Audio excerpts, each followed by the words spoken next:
on this week's episode of Damsels in the DMs. Dear damsels, I have been dating my boyfriend for 2 years. He is being moved to Atlanta for work. He didn't ask me if I wanted to go with him, and I am confused on if I should ask to move with him or continue my life in SF. I am frustrated he has not been more upfront on what he wants to do about our relationship, especially because I'm willing to uproot my life for him. Best, long distance or let it go. This message is intended as a reminder that we are not licensed professionals, not psychiatrists or psychologists. If you have a serious problem, please seek professional help. The National Suicide Hotline is 1-800-273-8255. That's 1-800-273-8255. There's some damsels in the DM. Yes, queen. Tell us what's the vibe. There's some damsels in the DM. Please tell us what's the vibe. DMs, yeah we see them, yeah we read them. DMs, we don't need them, we just leave them. Please. Yeah. It's going down in the DMs. Bye. Hello, everyone, and welcome to another episode of Damsels in the DMs. I'm Lauren. And I'm Ash. Today, we had such a beautiful conversation with Alexandra Schelling, who is a relationship coach. She's actually located in Singapore, so we had a really fun time difference recording this one. But it was so great getting to connect with her because she has been in her relationship for 13 years now. We learned a lot about maintaining a relationship of a long time period, which obviously I know nothing about. So that was really useful in getting advice for that because, you know, we always are having advice with single people. So I was really excited that I got some advice finally to apply to my relationship. And it was relatable to single people too. You know, she had some good advice, common problems that she sees within her single clients, and it's applicable to a lot of other single people. Yes. Can't imagine who on this podcast. Can't imagine who. I don't know who we're talking about. Looking for her. The same. Her, him, we don't know. Yeah. Well, guys, let's get into it. Hello, Alexandra. Thank you so much for joining us today. Thank you for having me. How are you? I'm doing great. How about you? Good. We're so happy to have you on all the way from Singapore, which is, I don't even want to know what time it is over there right now. It's fine. It's 8, but yeah, it's 8 a.m. So it's fine. Well, anyway, please tell us a little bit about yourself and how you became a relationship coach. I know you've been with your husband for 11 years, so we want to hear all of your inspo and how you got to be where you are.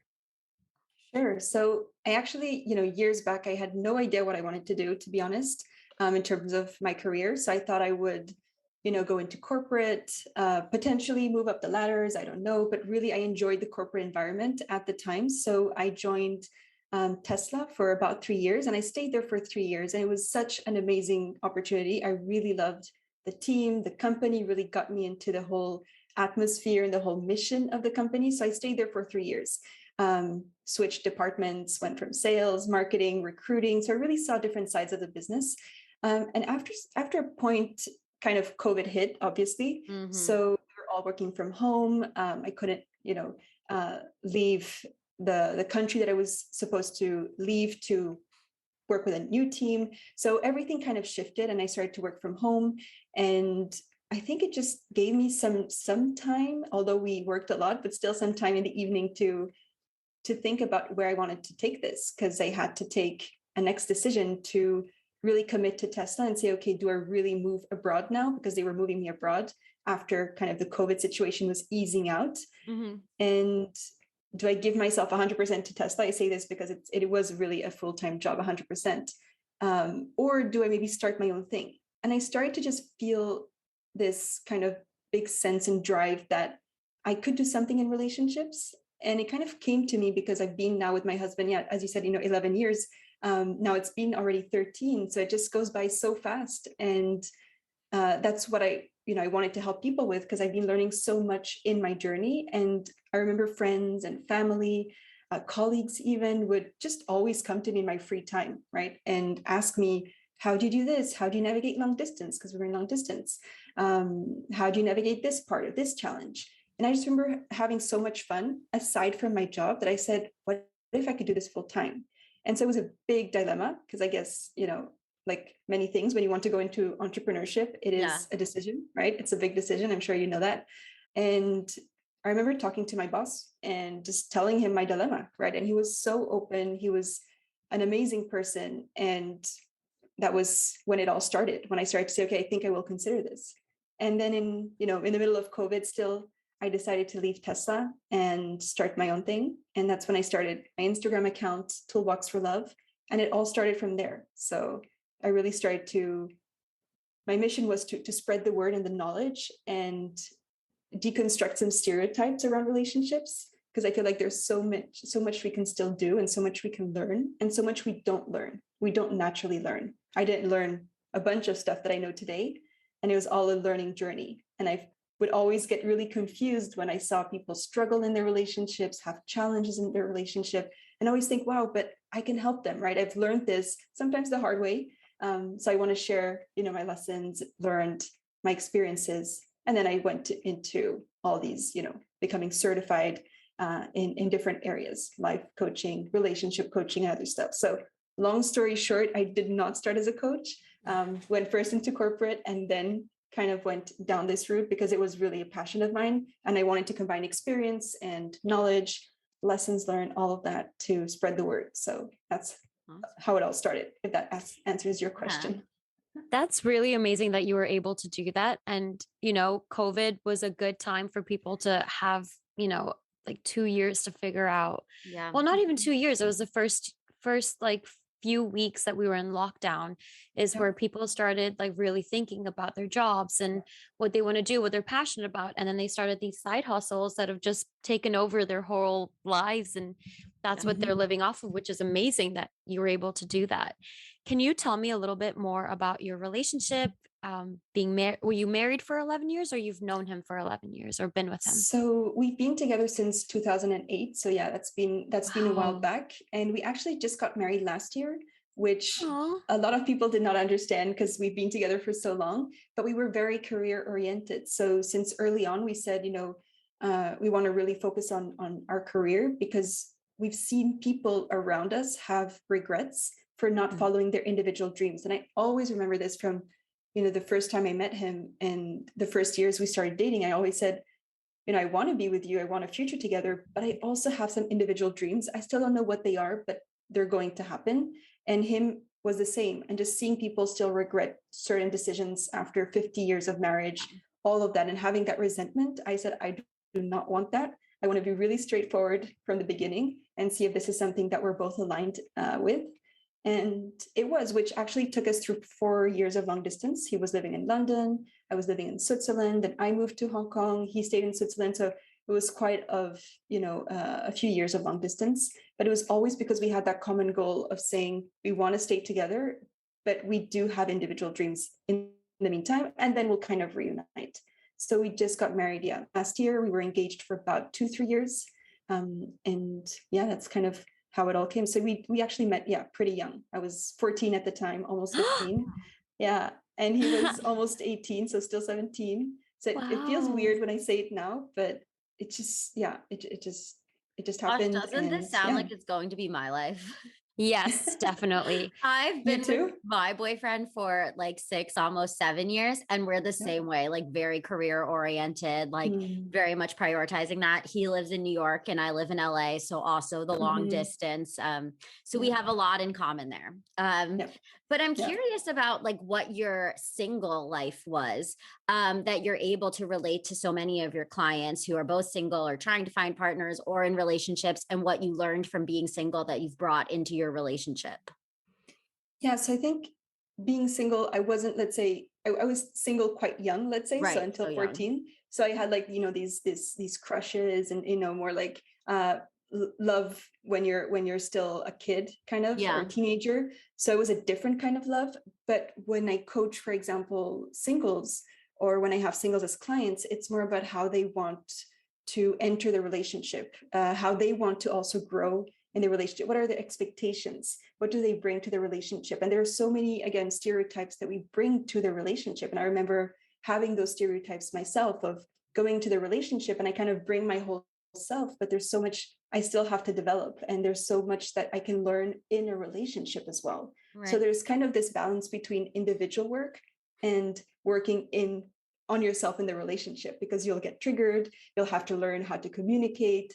So it's like, I feel like there's always that balance of saying, I work with singles because it's like you develop personally, but then I also work with couples and individuals in a relationship, because there's so much that goes into the dynamics of learning how to interact with each other, learning about each other. And that's kind of the whole other part. So it was really what I brought to the relationship, and so many things that, I had to learn with my partner afterwards, and learn kind of how to create our own relationship and away from stereotypes and away from what people thought we should do. I mean, people thought we had to get married. I remember so much pressure going on after about 5 years together. It was like, you've been together for 5 years. Why are you not engaged? Why are you? And you still were doing 19 at the distance? time. Yeah. Crazy. So it was more about, you've been together for a long time. So why are you not committing? It was more about like, something's wrong if you're not committing, right? Or why are you still doing long distance? I mean, long distance relationships don't work, right? So a lot of stereotypes. And I think I had to deconstruct that for myself and see, what do I want, and reduce the noise. And I think that is something that we can all do. Amen, sister. I feel this like all the time. And it's weird for me because I feel like societal perception is like the one that's saying like, oh, you should be married. Like, it's time to be married, blah, blah, blah, at a certain age. But when I look at all of my friends, all of them are not married. I have one married friend. So it would also like feel weird to me that I'm going to go be the first one and like, start the whole marriage circuit when I am not like there yet, or feel like that is where I want to be going at this point. Yeah, exactly. You really have to feel that. And that's how I felt like I was going against the current sometimes. And this was, close family, close friends who had the best intentions. So I really, saw this as something that I might have to consider, because you go to friends, you go to family for relationship advice, but they're always subjective. So you really want to say, okay, what do I kind of take from this, and what do I want? Because they're all very different. And there will always be something that maybe someone will say, now it's when do you have kids? When this, when that. So it's a matter of what you want at the end of the day. And sometimes it'll be harder because you're really going against the current with people that you really love. So you want to kind of set those healthier boundaries and learn to kind of keep them in your life, in your circle, but also know when to say, all right, maybe this is not a topic I want to discuss, or we can discuss it, but this is how I want to live my life. So really have those healthier conversations. And that's been a learning journey too. Yeah, it's all about boundaries, setting those boundaries with people that you love, that feel like they can just give you unsolicited advice. But I have a question for you. So you've been with your husband since you were 14. I'm still not past that. That's amazing. And so you two were able to kind of grew up together, right? In these 11 years, like your relationship, you've gone from 14 to whatever age you are now. These 11 years of just like, I'm sure you guys have changed so much from obviously 14 to where you are now. Have you guys been together the whole 11 years, or was it like kind of, like just friends, or, like going on a break, or what was that? What was those 11 years like? So we actually met even a year before that. And I remember us just talking and just becoming really good friends. And then we decided to get together, and about, let's say 3 years together, I almost broke up with him. And I talk about this a lot on my Instagram story, not just stories, on my feed, because people are really interested to know why and what happened and how we reconnected. So I really talk about all of that, because it is a real thing, right? When you feel like, what was hard was we talked about our dream, like our future together, since the very first day, which felt really weird, for me at least, because I wasn't really looking for something long-term, but it happened. And we kind of talked about, what will our future look like, all of that. But then after 3 years, I just felt like I just thought to myself, maybe we're incompatible. We have a lot of misunderstandings. I don't feel understood. Him, same, we would get into the same cycles of conflict. And I would start to develop doubts, for example. So I really started to question, is the relationship wrong? Are we doing something wrong? And that's when I started my journey to develop not just myself, but also learn skills and tools for the relationship. And kind of from there started my path. I think that's when it's all started to then 10 years later become a relationship coach. But we did have a moment of almost breaking up, and we kind of decided to stay together, but it was a whole conversation. It was a lot of setting standards for our relationship, setting expectations, communicating openly, because my communication style is more bottling things up first and hoping for the other one to understand, whereas there was so much that had to be done first to even have a healthy conversation. So I didn't know how to have the healthier conversation. I would bring stuff up, it would always blow up, vice versa. And that was the first thing. And then a little bit later, and this was also something that happened here, but it also happened later. I was attracted to other people as well during our relationship. And so that was one of the reasons also why I decided to break up in the first place, in the first episode, let's say, because I had this reason to leave also. I was like, this is not working. I have maybe something better. I'm just going to jump to the next relationship because this is not working. And I thought that, he had something that was not working, or I, whatever, but the relationship was just not working. So I thought maybe jumping to a new relationship would just be the solution. That was the first episode. The second one was when, again, I was in a new job. It was an internship, so it was quite a short time. And it was in the hotel industry. So I don't know if you've worked in the hotel industry or you know the hotel industry, but there are many men. You talk to different people. They're really friendly, at least from my experience. And so I developed an attraction to someone else. And I remember us being in this position because he went through exactly the same at the exact same time, which was really weird. And I remember us saying, should we now break up? Like, should we give each other a break? Not break up, but give each other a break to kind of explore other things because we've been together for so long. And that was a real conversation we had to have. But we developed all these communication skills to even have that open conversation. Anyways, we decided to still stay together. We said, let's not go down that route because we really believe in our relationship, but let's really focus on making our relationship amazing and something that we really enjoy so that we don't feel like tempted to be drawn to other people. It's fine to be attracted, to find someone attractive, all of that, but we want to, feel like our needs are being met in our relationship, that we understand each other, that we can communicate together. And that was the whole, let's say, foundation setting that we had to do. And again, as you see, it took us like ups and downs, long distance later on, attraction to others, doubts, all of that. But that's through the work that we did there. That's how we built the solid foundation. And since then, it's been stable. Of course, ups and downs and challenges, but we know how to tackle them. I think that's the difference, because challenges will arise. That's why I always say that conflict will arise. We'll have arguments. I talked about this on Sunday. We had a big argument on Sunday, but 15 minutes later, it was fine because we know how to talk about it. And I think that's the place you want to get to. And that's what I help clients do. I have a friend who's in a very similar position as you, as she started dating her boyfriend when she was like 14, 15, and she's almost 30 now, and she's just about to get married. And she actually lives abroad as well. And I think that there's something about like, when you've been dating for so long and you've grown up together, you really like develop this trust where there isn't as much of a rush to get married because you have so much trust in the other person and in the relationship that you don't need something else to solidify it, like marriage, because you already believe in the relationship. I grew a lot like you did in my relationship. And I feel like in a way that makes the relationship so much stronger because like that person has already seen you at your worst, not at your worst, but like at the worst that you've been on your journey because you're growing so much. And there's something in that where like a person can really see how you've begun to flourish on your own that I think really does strengthen the relationship. Yeah, 100%. You can really decide to grow with the person as an individual, but also together, because there's so much that I talk about co-creation. It's, we have all of these shoulds, like a relationship should be this way. My partner should do this, or, this is how relationships should go. Like there's so many rules that we have, again, as you said, society or friends, family, like so much that goes on and so much noise, right? So it's to say, what do we want to create? And you can definitely grow in a relationship. It's actually one of the best places to grow because that's where you also get the most challenged and the most triggered usually, because you're with another person, very different, and you kind of have two worlds collide.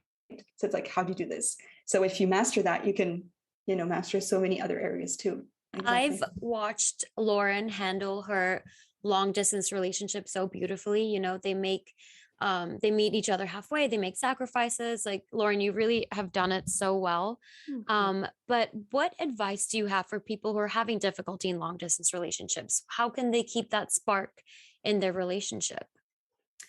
Yeah, so when it comes to, making things work in a relationship, whether it's long distance or not, I always recommend to, start by understanding yourself, but also your partner, because we have all of these expectations and assumptions, and that will even set you up for success if you start to understand your partner, how they feel most loved, how they want to reconnect, what their standards are, what their expectations are, and also for yourself, what is that for yourself? So in long distance, for example, a way to kind of, there are many ways to reconnect. I'd say, reconnect on a regular basis, but maybe some couples prefer to, keep their separate lives and just reconnect once a week. I've had that too in clients. So it's not like a one size fit all, but that's where it kind of comes to, what do you want? What does your partner want? And what do you want for the relationship? And that comes back to the co-creation part.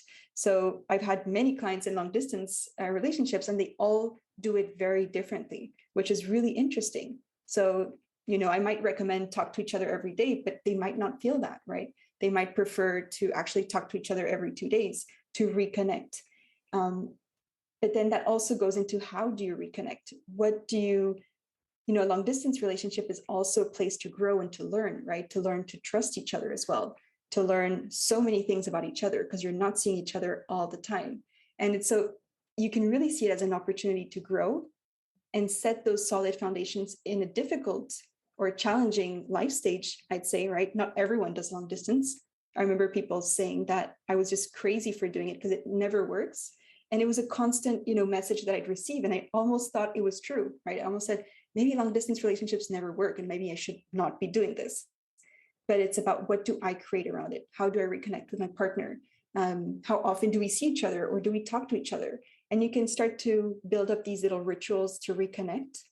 But you want to first know, how do you want to reconnect?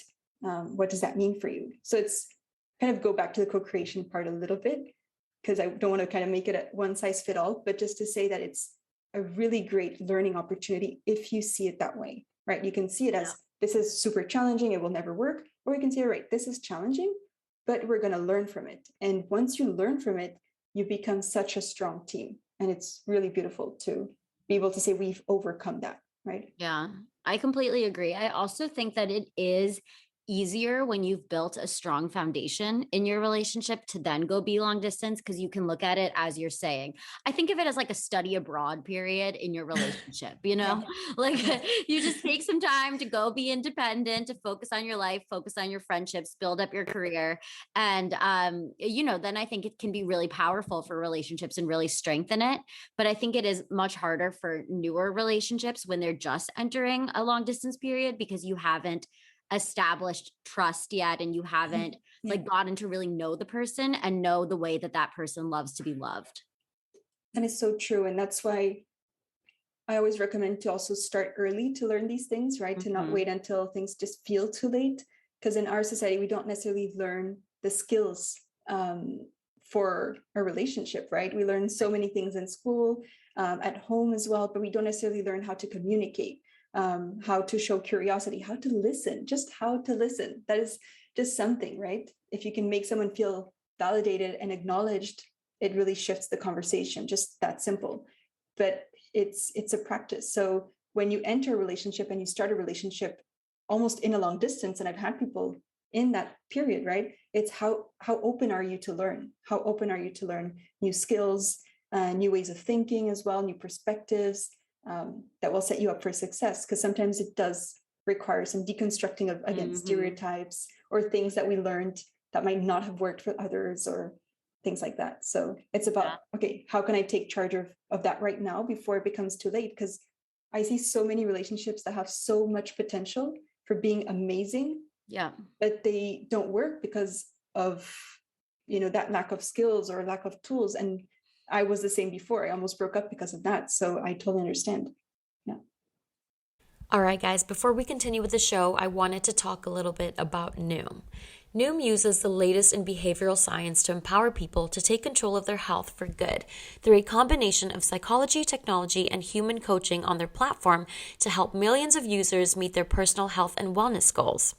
A lot of people face pressures to change themselves to fit other people's expectations, and the more freeing solution is to find things that work for you.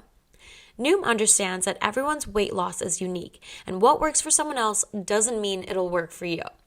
That's why Noom's approach adapts to your lifestyle. It's flexible and focuses on progress, not perfection, allowing you to work towards goals at a pace that's comfortable for you. Noom Weight makes it easy to start your weight loss journey and stay on track with personalized lessons to help you gain confidence and practical knowledge, one-on-one coaching, and a cognitive behavioral approach that teaches you how to be mindful of your habits. So start building better habits for healthier long-term results. Sign up for your trial at noom.com/believe. Again, that's Noom, NOOM.com/believe, BLEAV. And what do you see as the most common issues for your clients who can't either find a partner or sustain a relationship? A lot of different things, but what I would say is it's kind of staying stuck in patterns, in the same kind of patterns that usually gets a couple stuck, or someone has difficulty finding someone. So it might be expectations. It might be a pattern of having very high standards, very high. I'm not saying high, because high, I think, is still important. You can have very high standards and meet them, right? But it's almost to the unrealistic side of expectations that I sometimes see. And it's like someone has to tick all of the boxes. Yeah. And that's where I say, become the person, right, that you want to be with. Don't, just wait for the checklist, because that's how I've seen also friends and other people stay single for a long time, right? So no one's perfect, but that's one thing. That's definitely one thing. So it's to say, okay, what are the expectations? We bring so many rules to the relationship as well. We bring so many rules.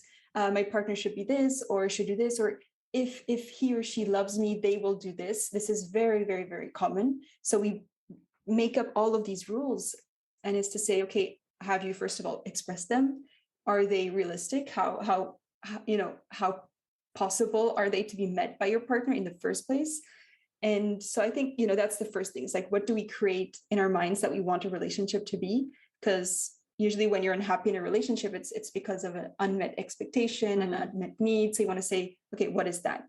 The other part is also what I see is we expect our partners to change, or we hope our partner will change. And so we kind of put the control outside of ourselves, right? And so I see Yeah. It's funny that you say all of this, because those are all of my problems. I seem to think that people are mind readers, and they should just already know what I want. Yep. And when they don't, I'm disappointed.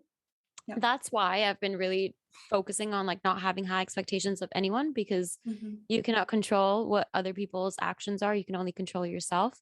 But also hoping people change, or thinking that I can change them. And I'm just going to blame it on a Libra thing, because I think this is just a Libra thing. It's not an Osh thing. But it's good to have expectations. I always talk about, clients talk a lot about boundaries, but I want to also kind of give another side and say standards. I like to think of standards, because boundaries can be really harsh, and can be, I talk about healthy boundaries. For me, it's not the same. Boundaries can be putting up a wall when you shouldn't maybe be putting up a wall, because you want to have maybe a conversation. For me, it's around standards. So I think it's really healthy to have standards and to be very clear about what you want to tolerate, because if you're not happy in your relationship, is it maybe because you're tolerating something, or you're not expressing something, right? Yeah. So you want to also go into that. So I think standards are important. Expectations are normal, right? But then you want to say, okay, what is realistic? What is not realistic? And how can I even communicate this to my partner so we can start being on the same page, and kind of grow together through that, and set our own expectations for the relationship. So I totally get you. I feel like 100% of my clients, not even just 90%, 99%, but 100% of them hope their partner will change, or hope that their partner will mind read. And I sometimes do that myself too. So it's just, I think it's normal, but it's about what to do about that, right? I like that because I feel like I really like low expectations in general. I feel like when my expectations are low, I'm always pleasantly surprised. And I mean that like in pretty much all contexts, like restaurants, going on a trip, like hanging Yeah. out with a friend, like low expectations always make me happier, I swear. But I think when it comes to relationships and friendships, like having high standards and high Yeah. moral ground and making Yeah. sure that you're on the same moral playing field as your partner, I think that's more important, at least for me, than expectations. Exactly. Exactly. And that's how you can start setting those foundations, Yeah. because you have those standards for yourself and you're not giving up your control, and you're saying, okay, this is my standard. How can we work around this? What is your standard? And have a conversation and see if things have to be adjusted or improved, of course. Right. But yeah, that's really Yeah. great. One last question before we get into to the letter is about how to keep the spark alive in long relationships. I'll come kind of back to the understanding your partner, because there are different ways that you might want to keep the spark alive. What my partner and I do is understand, first of all, things like love languages. There's this concept called the 5 love languages that we use. Yes. The first tool we actually learned, and it was just eye-opening when we learned What's that yours? early on. Mine is physical touch. Oh, and what's your husband's? His is quality time first. Oh, wow. Yeah, I like that. I feel like all men, it's always physical touch. So I like that he has a different one.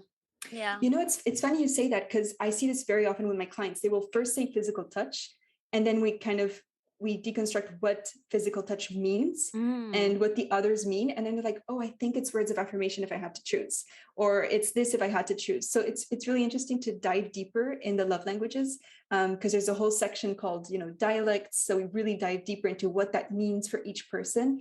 And that resolves a lot of conflict in the first place. So I feel like, keeping the spark alive is understanding each other. Love languages is just one of many, many tools, but it's a really great way to start, I feel. So we know each other's love language, but then in a 13-year relationship now, what we do is these rituals to kind of reconnect. We have during the day very specific moments where we reconnect. It's not to the dot, it's not like to the hour and the minute, but we know that we're going to eat dinner, for example, together. I know that I wake up really early, he wakes up later, but I'll have my lunch when he has his breakfast, or we'll have coffee at the same time, like coffee chats.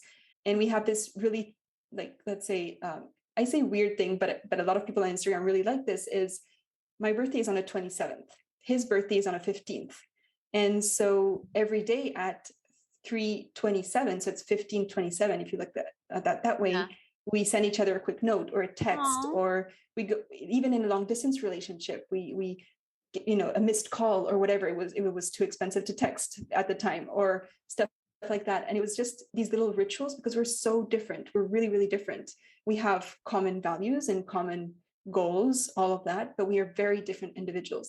And so we had to find ways to reconnect. And even if we're working both from home, you can be physically in the same space and not feel emotionally connected. So it's like, how do you still reconnect, right? So it's about keeping the spark alive, at least for us, working now in the same space, going from long distance to this. It was say, how do we still keep our rituals? How do we maybe create new ones? And we just created some new ones and be consistent with them. So it really depends on everyone, but you want to kind of say, okay, how does my partner feel most understood? How do I feel most understood and loved and appreciated? Because that will open so many doors and will help you then say, okay, how do we keep the spark alive? And find our ways to keep the spark alive. So if that answers a bit more of your question. Yeah. My boyfriend, he's in business, and he'll be listening to a podcast or something. And I'll just be like, oh yeah, you're listening to another money podcast. Yeah. He's like, yeah, that's exactly what it is. A money podcast. That's all that it's about. Exactly. That shows exactly. So little interest. Yeah. Exactly. Just as you said, showing interest could be a way to keep the spark alive. Your partner will feel so valued and so validated, and, will want to reciprocate, because this is also something that I see that's why I keep coaching individuals, because it creates a ripple effect when you show up differently, when you react differently, when you respond differently. But we always think that our partner has to change or has to come in the sessions with you, right? But it's to say, there's so much that we can do through you. And whether the relationship works or not in the end, you will have so many skills you will have built Right. your toolbox. That's why I call it toolbox, with different like tools that that you name a can lot. use. Me too. Yeah. So that's why individuals is really powerful to work with. Yeah. That's great. amazing. And I want to use your toolbox to get into this letter and see if we can give this damsel our advice. Let's Sure. do it. Dear damsels, I have been dating my boyfriend for 2 years and he is being moved to Atlanta for work. He didn't ask me if I wanted to go with him, and I am confused on if I should ask to move with him or continue my life in SF. He has not expressed to me whether he wants to be long distance or if he wants to break up. Our relationship has been pretty good, and I am scared to approach the conversation with him. Also, shouldn't he be the one asking me what I want to do? Is this a red flag he hasn't brought it up to me? Also, should we do long distance if that's an option? I want to be with him, but I am frustrated he has not been more upfront on what he wants to do about our relationship, especially because I'm willing to uproot my life for him. Best, long distance or let it go. I do think that it is kind of on him since he's the one going through this career change. Like I think the mature thing of him to do would have been not to put it on her, and say like, hey, I'm getting this change, but I really care about you. I don't want you to have to uproot your life. So because I don't want to make you go through that, like I'd be happy to do a long distance relationship. But if you'd like to move to Atlanta with me, I would also love to embark on this journey with you. Like it bothers me that this person didn't have the maturity to do that. But I also think that a lot of times it's out of fear. So I think that there is a large possibility that he was just scared on what you would say or what you would want to do. So he didn't come up with a plan because he was afraid of what you would say, which makes me think that you might just have to be the bigger person in this situation. If this is what you want to do and this is what you want, if this is somebody that you want to be with, then I think you are just going to have to tell him, like, hey, I'm willing to go with you. And I'm also willing to do long distance. Like, I want to be with you and I'm willing to make sacrifices for our relationship. And like, I think you can express to him that, like, you wish he would have come up with a plan. Like, I think that's totally fair for you to be honest about that. I would certainly be honest about that and say, like, I would have expected you to, make some suggestions on what we could do. And honestly, I think his reaction will tell you everything you need to know. Because he's either going to be like, yes, immediate, yes, I want to keep our relationship going. I'm so happy you said that. And he'll respond kindly. And if he doesn't respond kindly and he's vague about it, then I think you have everything you need to know here. That would have been my first question when he told me that he was moving to Atlanta. My first question out loud to him would have been like, okay, so what does this mean for us? Do you want to do long distance? Do you want me to move with you? I'm more than happy to move with you, or I'm more than happy to do long distance. I know. Can you imagine being in this moment? Like, No. congrats. Yeah. I'd be like, congrats, but like, that's awesome. I'm really Yeah. happy for you. But like, what's going to happen with us? Yeah. And the fact that he didn't bring it up, and you've been together for 2 years, that shows you guys got to work on your communication. Both of you, you can't just, okay, yeah, this is a thing that's happening. It's his life that's making, or it's him that's making this big change, but you need to be able to communicate as well, and have that that being comfortable to like be like, Yeah. hey, what are we doing? You've been together for 2 years. So it's not like it's been a few months where you're still kind of shy and can't have that conversation. 2 years it's a significant amount of time. And I think this is typically what we were talking about before is, challenges are an opportunity to grow. I don't know if I said it this way, but a relationship is an opportunity to grow. And I think, as you said, this is a really great time to communicate about it, because from my perspective, yes, I understand that, it's definitely a valid question is, I would expect him to have this conversation with me. But as Lauren, you said as well, is this might be a moment where you can also walk the talk and be the bigger person and show him how you can communicate, right, in your relationship, what you expect, and also what you're willing to do for the relationship, and stating that intention of saying, I'd be ready to move. So I really want to have this conversation and see if this is going somewhere, right? Because I personally, from experience, it comes from that fear. Definitely, it comes from a place of also not knowing how to respond to this. I'm sure he doesn't know how to handle this. This might be his first long distance relationship. This might be, a big decision for him right now. He might have also other things going on. If it's, work related, I'm sure there are other stuff going on. And it's about understanding. I wouldn't flag it as a red flag. I think this is a really common thing we say, is this a red flag or not? So it's very black and white. Whereas here you can go into curiosity and saying, you know, I'd be ready to go for it. And also then, yes, seeing his reaction, but knowing that his reaction, depending on how you approach it, how you approach the conversation, might shut him down or make him open up. That is so crucial. You can approach a situation in two different ways, same words, same intention, but he'll react very differently. And what you want to see there is if he reacts strongly or shuts down or has something that just shuts off the conversation, you want to really see, okay, you know, maybe this is because he doesn't know how to react another way. How can I approach it differently? Or can I show him that I'm open to the conversation so that he feels safe to open up to me? And that will, because you said the relationship is pretty good, you know, it has been pretty good. So it feels like there are a lot of good stuff there. And you want to say, okay, how can we do this, right? And have the conversation. The conversation will help you decide kind of how this will go, but it's a really great learning opportunity for both of you, right? How you bring things up, and for him to see that you're open and you're, you know, a safe place to go to talk about these challenging things will help you set solid foundations if you decide to stay together. Yeah. But it's really about showing curiosity and being very open about your intentions too, and not pointing fingers, because pointing fingers shuts someone off. Yeah. So you want to be really mindful of how you approach the situation. So it's like giving you different perspectives here. And I just wanted to note one last thing that I had seen as well as you were reading through it is we talked about we create so many rules in our relationship. Yeah. And so here I typically see a few rules. He didn't ask me XYZ, so it means XYZ, right? And we all do this. Yes. These are typically rules that we create, right? And that creates emotions, that creates thoughts, and that creates the outcome. So you feel confused, you feel frustrated because you have this story, right? And it's a very valid story. We all have a story that we tell ourselves in those moments, but there are always two sides of a coin. So we're going to really see what is his side too. And that will open up the conversation when you can have a conversation about your different perspectives. And it's not about who's right and who's wrong. Yeah. It's giving yourself more space to have that gray area to talk about. Yeah, I love that. I think to summarize, when you bring up this conversation, pocket all your feelings about anger that he didn't come up with a plan, pocket your feelings about it being a red flag, and just bring it up with kindness and warmth and understanding for your partner that this could be coming from a lot of different places, and that this could be really hard for him as well. And just make sure that you approach this situation with so much empathy, so that you guys can really work it out together. Yeah, 100%. Love that. Well, Alexandra, thank you so much for joining us today. We learned so much from you. And it was so great getting to hear all of your incredible advice. Thank you as well for having me.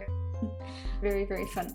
Very fun conversation and really great questions as well. And I love the letter too. So I hope this will give some more clarity to your listeners too. Definitely. Amazing. Well, thank you. Thank you. All right, everybody. Well, thank you so much for tuning in to another episode of Damsels in the DMs. Until next time, it's going down in the DMs. Bye. Bye. DMs, we don't need them. We just leave them. Please. Yeah. It's going down in the DMs. Bye.